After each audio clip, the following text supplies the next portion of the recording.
Hello future coders, welcome back to Takla coder. और आज की वीडियो को पूरा देखने के लिए इस वीडियो में मैं आपको एंडिंग में बताने वाला हूं कि कैसे आप बिगिनर लेवल से एडवांस लेवल के कोडर बन सकते हैं बहुत ही आसानी से और बहुत ही जल्दी। इस वीडियो में हम सॉल्व करने वाले हैं आज की problem of the day of Geeks for Geeks. Let's start. सबसे पहले हमें गूगल पर आ जाना है एंड सर्च कर लेना है GFG problem of the day. Then GFG problem of the day search करने के बाद जो हमारी फर्स्ट लिंक आ रही है उस पर हमें करना है क्लिक। फर्स्ट लिंक क्लिक करने के बाद में आपके सामने प्रॉब्लम ऑफ द डे का पेज ओपन हो जाएगा एंड यहाँ पे मिनिमम सम वाली जो प्रॉब्लम है उसके आगे सॉल्व प्रॉब्लम पर लिखा हुआ है, क्लिक कर देना है उसको। देन हमारी जो ऐसी प्रॉब्लम ऑफ द डे है वो हमारे सामने आ जाएगी। जैसा कि मैं सारी वीडियो में आपको समझाता हूँ कि सबसे पहले हमें पढ़ना है प्रॉब्लम स्टेटमेंट एंड देन समझना है एग्जाम्पल से कि एक्चुअली हमें इस प्रॉब्लम में करना क्या है। देन हम इसके कंसेंट को देख कर समझेंगे कि हमें कितना ऑप्टिमाइज कोड लिखना है। तो सबसे पहले पढ़ लेते हैं problem statement. Given an array such that each element in the array range 0 to 9, ठीक है, 0 से 9 के बीच में नंबर होने वाला है। एरे के अंदर जितने भी नंबर है वो find the minimum possible sum of two numbers formed using element of the array. All digit in the given array must be used to form the two numbers. Return a string without leading 0। ठीक है भाई साहब, simple सा कहना चाह रहा है कि एरे दिया होगा उसको दो पार्ट में डिवाइड कर देना, उन दोनों पार्ट के जो नंबर्स हैं उनको एक नंबर बना लेना और उस नंबर का जो सबमिशन है दोनों नंबर का वो मिनिमम होना चाहिए। ठीक है, पहला एग्जाम्पल देख लेते हैं इसी बात पर हम। हमारा पहला एग्जाम्पल में एरे हमको दिया हुआ 6 8 4 5 2 3 और उसका जो हमारा आउटपुट है 6 0 4 है। ठीक है, कैसे फॉर्म किया? The minimum some is formed by numbers 3 5 8 and 2 4 6। ठीक है, यहाँ पे एक लॉजिक मेरे को समझ में आ रहा है कि यार मैंने शॉर्ट कर लिया और अल्टरनेट वाले एलिमेंट को साथ कर दिया, 2 4 6 कर दिया और 3 5 8 कर दिया। ठीक है, सेकंड वाला एग्जाम्पल देख लेते हैं कि मैं ये सोच रहा हूँ सही है या गलत है। तो देखते हैं, सेकंड वाला एग्जाम्पल हमारा है 5 3 0 7 4। The minimum some is formed by 3 5 and 0 4 7। तो मुझे लगता है कि जैसा मैं फर्स्ट एग्जाम्पल में सोच रहा था वो बिल्कुल सही सोच रहा था। यहाँ पे सेम चीज़ हुई, 3 5 सेकंड एंड मतलब फर्स्ट और थर्ड एलिमेंट होगा और 0 4 7 जो हमारे इवन एलिमेंट्स होंगे। ठीक है, इसके बाद में देख लेते हैं हमारा जो नेक्स्ट वाला है 9 एंड 4 एक ही एलिमेंट है, दोनों को ऐड करो तो 30 आ जाएगा, सिंपल है। अब यहाँ पे कंसेप्ट में देख लो कि जो एरे की साइज़ है 10 to the power 6 हो सकती है वैसा, और जो एक एलिमेंट है वो 0 से लेकर 9 के बीच में कुछ भी हो सकता है। ठीक है, एंड यहाँ पे टैग्स वगैरह देख सकते हैं आप, टॉपिक वगैरह के टैग लगे होते हैं, arrays, sorting, binary search, data structure, ये सारी चीज़ें इसमें यूज़ होने वाली। कॉम्प्लेक्सिटी देख लेता हूँ मैं, कॉम्प्लेक्सिटी दी है order of n log n use करते होते हैं, शॉर्टिंग हम लगा सकते हैं, मतलब एग्री स्पेस हमको ऑर्डर ऑफ एन ले सकते हैं। ठीक है, तो राइट साइड पे कोड एडिटर पे आ जाते हैं, बहुत ही सिंपल सा कोड होने वाला है। डोंट वरी अबाउट कि कैसे करेंगे, मतलब बिगिनर भी हो ना तो आपके लिए कोड बहुत ईजी होने वाला है, नो टेंशन नो वरीज। तो अब यहाँ पे राइट साइड में कोड एडिटर पे आ जाऊँगा। सबसे पहला काम कर लेता हूँ, मैं एक साइज़ निकाल लेता हूँ, n equal to array dot size निकाल लेता हूँ। ठीक है, अब मैंने क्या किया, एरे का साइज़ निकाल लिया। अब सबसे पहला काम करता हूँ मैंने जैसा बताया था इवन और ओड एलिमेंट्स को निकाला इसने, तो सबसे पहले क्या किया, शॉर्ट किया। ठीक है, शॉर्ट कर देते हैं अपन, शॉर्ट कर देते हैं एरे डॉट बिगिन से लेके एरे डॉट एंड तक। ठीक है, एरे डॉट बिगिन लिख दिया, ओके ये हो गया हमारा बिगिन करेक्ट। देन उसके बाद में कॉमन आ गया, एरे डॉट एंड लिख देते हैं हम। देन ये हो गया हमारा शॉर्टिंग। ठीक है, शॉर्ट कर दिया हमने एरे को। अब क्या करना है, हम दो बना लेते हैं, वेक्टर बनाना है। ठीक है, वेक्टर इंट एक्स। ठीक है, तो इसी को कॉपी करके मैं नीचे वाई भी बना देता हूँ। ठीक है, कंट्रोल सी एंड दो पेस्ट एंड देन ये होगा हमारा वाई। एक्स और वाई अपने दो बना लिए। ठीक है, अब लूप लगाना सिंपल था, मैं 4 इंट आई इक्वल इंट आई लगा लेगा। ओके, इंट आई इक्वल 0 लगा देते हैं, सेमीकोलन लगा देते हैं, आई प्लस प्लस लगा लेते हैं, सॉरी आई लेस देन क्या लगा लेते हैं, एन लगा लेते हैं, सेमीकोलन आई प्लस प्लस कर देते हैं।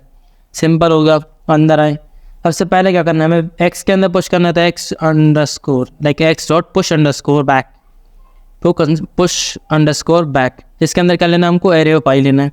इस पहले वाले एलिमेंट को इसमें ले लिया, उसके अंदर आई को प्लस प्लस यहाँ पे कर दिया एक बार। ठीक है, अब चेक कर लेंगे हमारा जो आई है वो लेस देन क्या होना चाहिए, एन होना चाहिए। ठीक है, अगर आई लेस देन एन है तो सिंपल क्या करना है हमें, जो हमारा सेकेंड है y dot push underscore back, push underscore back क्या करना है हमें, वेरीफाई करना है क्योंकि हमने आई को एक आगे बढ़ा लिया अगला पॉइंट तक। इसके अंदर दोनों के अंदर जो वैल्यूज़ आ चुकी है हमारी, ठीक है, अब क्या वो दोनों सेपरेट हो चुके हैं, लेकिन अब सबमिशन करना है हमें। ठीक है, अब सबमिशन कैसे करेंगे, देखो सबमिशन का दिखाता हूँ मैं। दोनों एरेज की साइज ले लेते हैं पहले। ठीक है, पहला एक्स की साइज ले, एक्स लेन लिख लेता हूँ। ठीक है, तो एक्स डॉट साइज़ कर लेता हूँ मैं, एक्स डॉट साइज़ कर लिया मैंने, सेमीकोलन लगा लिया। ठीक है, एक और बार इंट बना लूँगा, चलो ठीक है यहीं पे कर लेते हैं, इसी के साथ में कॉमा लगा के हम यहाँ पे कर लेते हैं वाई एल। ठीक है, वाई की लेंथ नहीं लेते हैं, तो ये हो जाएगा हमारा बाय डॉट साइज, देन सेमीकोलन लगा दिए यहाँ पर। अब वाई और एक्स की दोनों की साइज़ आ चुकी है हमारे पास में। ठीक है, अब मैं करूँगा मैं सिंपल रूप लगाऊंगा, वाइल क्या लगाना, वाइल एक्सेल लिख लो, एंड लगा के, या फिर और नहीं एंड लगा के लिखते हैं। एंड क्या लिखते हैं, वाई लिख लेते हैं, ठीक है। इन दोनों से कोई भी एक जीरो हो जाएगा तो ये लूप रुक जाएगा, ठीक है।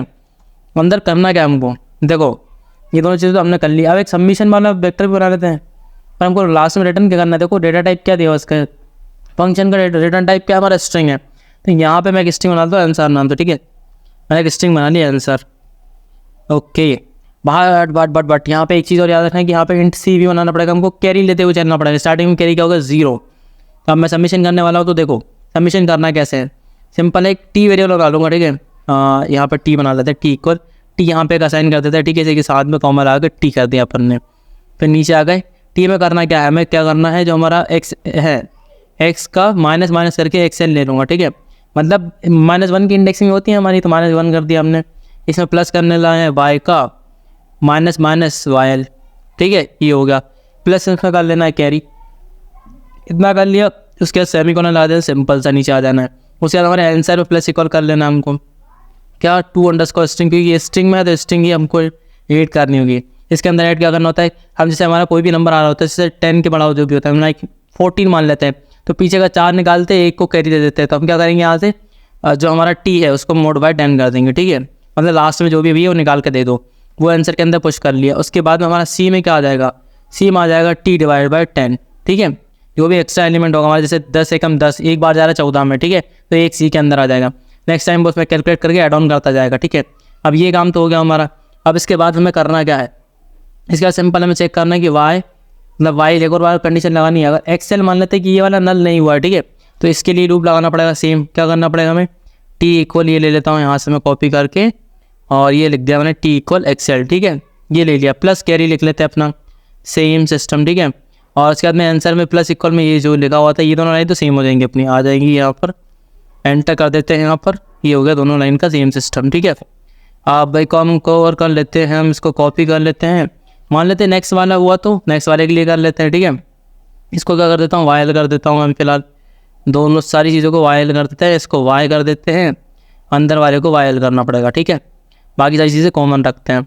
अब यहाँ पे ये हो गया, तो उसके बाद में एक और कंडीशन लगा लेते हैं क्या, कि मान लेते हैं कि ये सारा काम करने के बाद हमारे पास जो कैरी है वो कैरी हमारा >0 हो जाता है।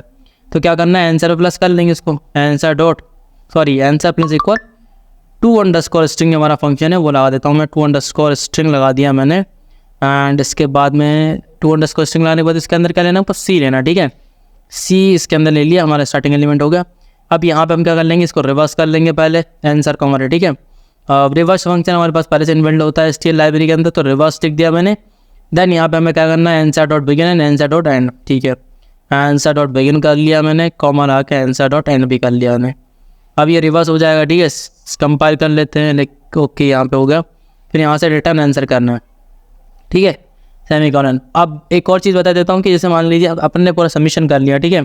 उसके बाद में क्या होगा कि सबमिशन में अगर लास्ट में 0 है और रिवर्स करें तो स्टार्टिंग में 0 हो जाएंगे, तो उन 0 को हटाना पड़ेगा। तो कैसे हटाएंगे, सिंपल है, यहाँ पे एक इंट i = 0 रख लिया मैंने, ठीक है, सेमीकोलन। एंड यहाँ पे कर दिया ना वाइल i < answer.size, ठीक है, answer.size जब तक उसकी साइज से कम है। एंड क्या है, आंसर ऑफ i, ठीक है, answer of i equal to हमारा 0 हो रहा है, ठीक है। ये दोनों कंडीशन लगा दी, सिंपल सा i++ कर दिया इसके अंदर, ठीक है। जैसे ही बाहर आएगा तो यहाँ से रिटर्न क्या कर दूंगा, answer.substring, ठीक है, सब स्टार फंक्शन होता है, उससे सब स्ट्रिंग पास कर देंगे। कहाँ से, i से लेके एंडिंग तक जितना भी है सब रिटर्न कर दो, ठीक है। आप कंपाइल रन करके चेक कर लेते हैं ये पर्टिकुलर कोड रन कर रहा है या नहीं, हमारे जो सैम्पल टेस्ट लगा हुआ इस पर्टिकुलर क्वेश्चन पर उस पर। सो जो हमारा सैम्पल टेस्ट इस पर्टिकुलर क्वेश्चन पर लगा हुआ था उस पर ये पास कर चुका हमारा कोड। सबमिट करके चेक कर लेते हैं कि जितने भी इसमें इस पर्टिकुलर क्वेश्चन पर टेस्ट केस लगे हुए सारे टेस्ट केस को पास कर पा रहा है या नहीं, जो इसकी expected time complexity, space complexity इसके अंडर में। So ready for evolution and check that this particular code is running. या तो आप देख सकते हैं कि ये पर्टिकुलर कोड सारे टेस्ट केसेस को सक्सेसफुली पास करा है। टोटल 1111 टेस्ट केसेस पर लगे होते सबको पास कर लिया है। Once again let me show you the code. हमने एक इंटीजर वेरिएबल n ले लिया, उसके अंदर साइज ले लिया था। देन इसके बाद में हमने बताया था कि हमको शॉर्ट करना है तो हमने शॉर्ट कर लिया। उसके बाद में एक x वेरिएबल बनाया, तो x वेक्टर बनाया, y वेक्टर बनाया। क्यों, अल्टरनेट एलिमेंट्स को स्टोर करने के लिए। लाइक स्टार्टिंग में जो हमारा 0 1 2 ऐसे लाइक इवन जो इंडेक्स पे थे उनको स्टोर कर लिया, और जो पे थे उनको स्टोर कर लिया। दोनों इस पर्टिकुलर लूप से हमने दोनों चीज़ों को स्टोर कर लिया। उसके बाद में आ गए यहाँ पर हमने दोनों की लेंथ ले ली, क्योंकि अब हमको क्या करना है, एडिशन परफॉर्म करना और एक स्ट्रिंग के अंदर उसको लेना था। तो सिंपल से हमने ये लूप लगाया, स्ट्रिंग के अंदर उन वैल्यूज़ को ले लिया।